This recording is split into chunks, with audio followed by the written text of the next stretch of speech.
Africa is a continent that is very rich in history and culture, and that is something we have come to appreciate from our history lessons and just from reading in general and looking at where Africa is now versus where Africa was then.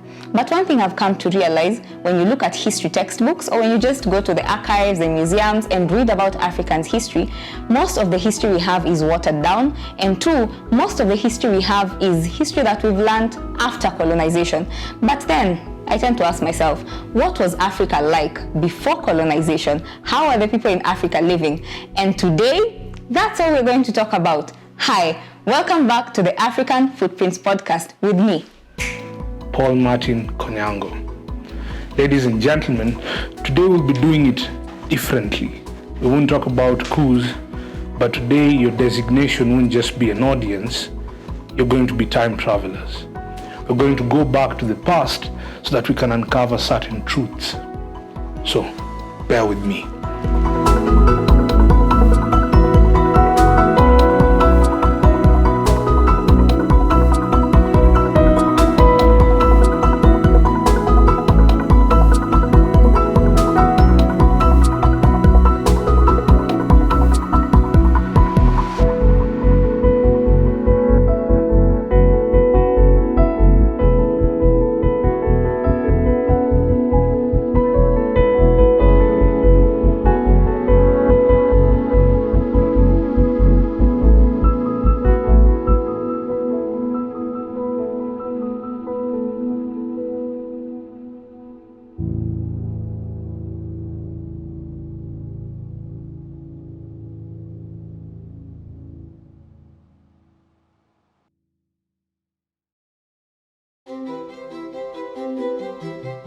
And for this episode, we'll first start by traveling 2,400 years ago.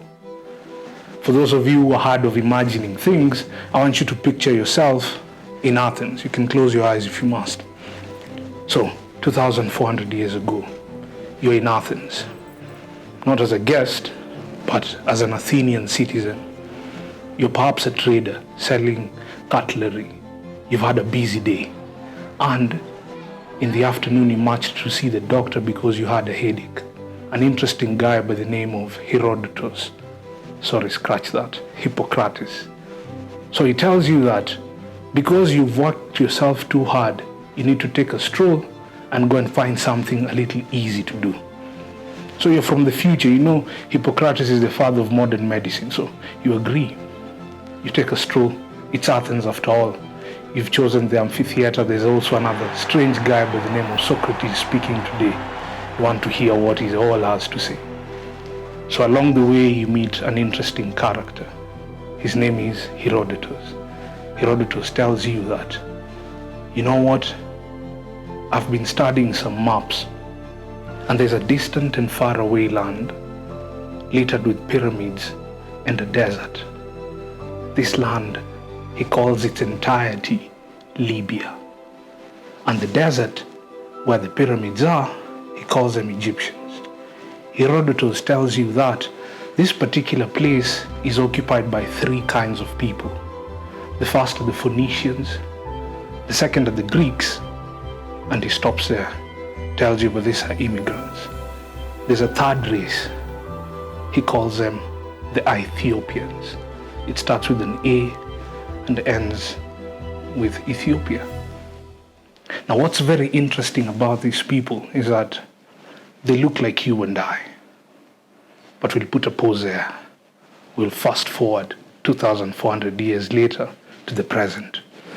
This is how history has been taught. That it first started with great empires, the Romans, the Greeks, the Hittites, the Phoenicians, the Carthaginians, and then it sprawls into the Dark Ages. After the Dark Ages, we have the Renaissance, and then Europe fights amongst itself, and then they suddenly awaken and realize that outside Europe, there's more than spices. There's people who are primitive, so we are going to conquer them. The long-told story is that colonization was a double-edged sword.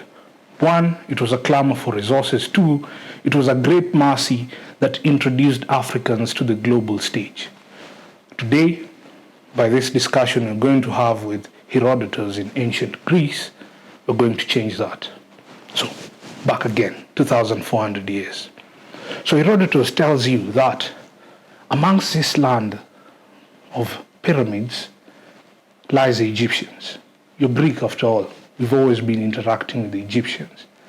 But interestingly, he tells you that the people that hail from this land are not the ones you think of. They're not the fairer-skinned North Africans. Because at this particular point in time, in 401 BCE, on the Egyptian throne sits the 25th dynasty. These are the sons and daughters of the Nubian Empire. So, Egypt is a civilization centered around River Nile. You follow the Nile upwards up until where it lands to Lake Victoria, you find a sprawling civility. But even to Herodotus, this is unknown because he believes south of the Sahara, it's uninhabitable.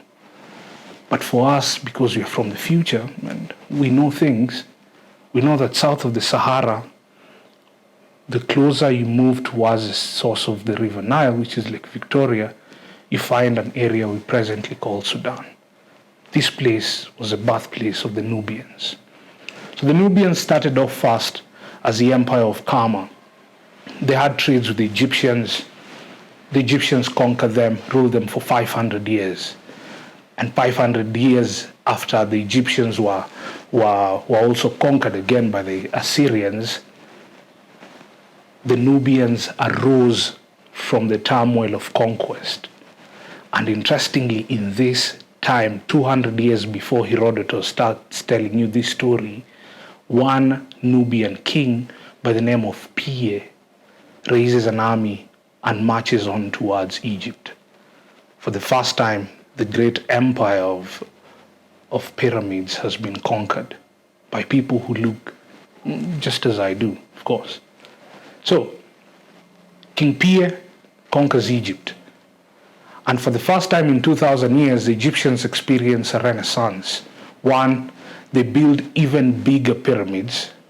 But two, importantly, they expand their empire south of Egypt itself. So we find pyramids being scattered and littered across Nubia and what is presently Sudan. And they didn't just exist in a vacuum. This was a period in which greater empires also thrived.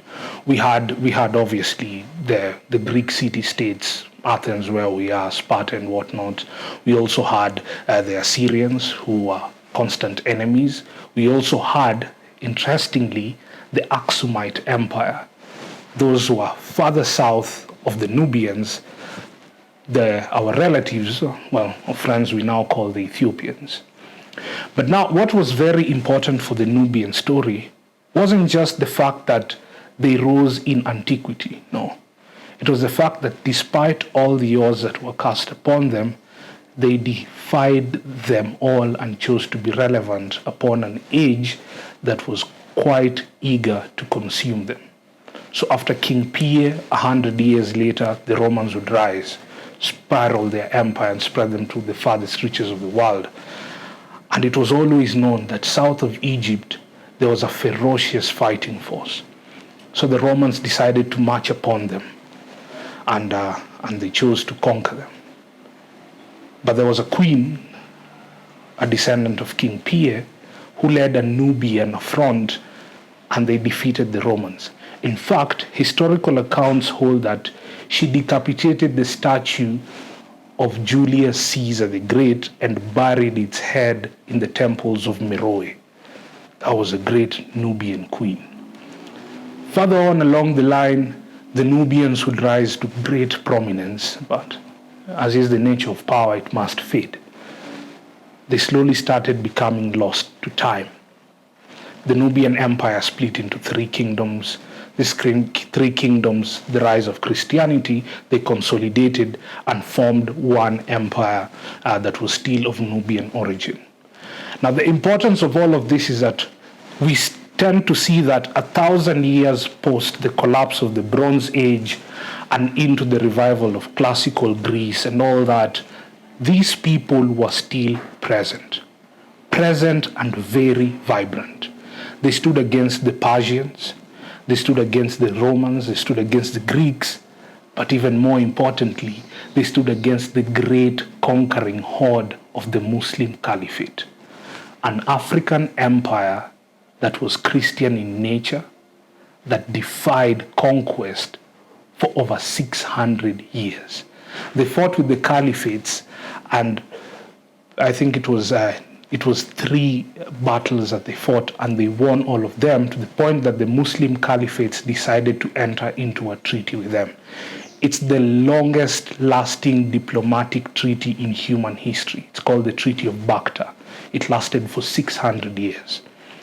So throughout this entire time, what we get to see is that Africa wasn't just silent, lost to the darkness of the continent, as we have always been told. They were thriving. We had an empire at the very heart of the continent that defied the mighty Rome, that influenced and shaped dealings with the Greeks, as Herodotus would identify in his maps, but would also defy the conquering horde that was the Muslim Caliphate. This does not signify a position of weakness or chance. In fact, certain historians and archaeologians hold that had the European conquest of Africa, the scramble and partition, began 2 centuries earlier than it did, they wouldn't have had it as easy as they did, because back then we still had vibrant African societies that would have stood up to them. But what happened to the Nubians? Presently, when you go to Sudan, all you see are pyramids and ruins. For those of you who are keen on history, the bubonic plague, as it spread across the entire world, also reached their shores, wiping out not only the Egyptians, but also the Nubians themselves. Not entirely, but rather it brought political instability within their empire. Internal wrangles, of course, and then finally the caliphates, after 600 years of the Bacta Treaty, decided, we got to take back what we think is ours. And they sort of faded into time that way. If you go to Sudan, you'll still find the Nubian people. They have their own language and even writing style that is still true to the origins of their trade between them, the Egyptians, and the Greek. They have Greek alphabets within their language. The reason as to why we are taking this entire journey so far back in time, it's because the African footprint is tracing the purity of where we come from. Because it's only by knowing where we are from that we can truly know where we are supposed to head. And sadly, the continent has forgotten all this. We think our history started during colonial times. But far beyond that, we were mighty. From the northern part of Africa, we had empires such as Carthage. The Carthaginians fought against the Romans in what is known as the Punic Wars. In fact, one of the greatest minds of antiquity, Archimedes, was very instrumental in the Carthaginian wars against Rome. Carthage were masters of the sea and trade. Some African tribes from the kingdoms such as Numidia even fought in the Roman Civil War, the war between Caesar, Lepidus, and Pompey. So Africa was never silent. We never were the dark continent. And that is why we must re-educate ourselves about these realities and purge from our language terms such as sub-Saharan Africa that seek to paint a line between what is viewed as the whitewashed Africa and the Africa of people with skin such as you and I. Because if the Nubians stood against all odds, against all empires, against the defiance of time itself, they refused to fade away into the dark night, and they chose to stand echoing all these years across history. I really think you and I can do so as well. So, ladies and gentlemen, consider this a clarion call, a chance for you to be curious enough to know your roots. Because you and I don't just hail from kings and queens, but we have the capacity to be so. Thank you.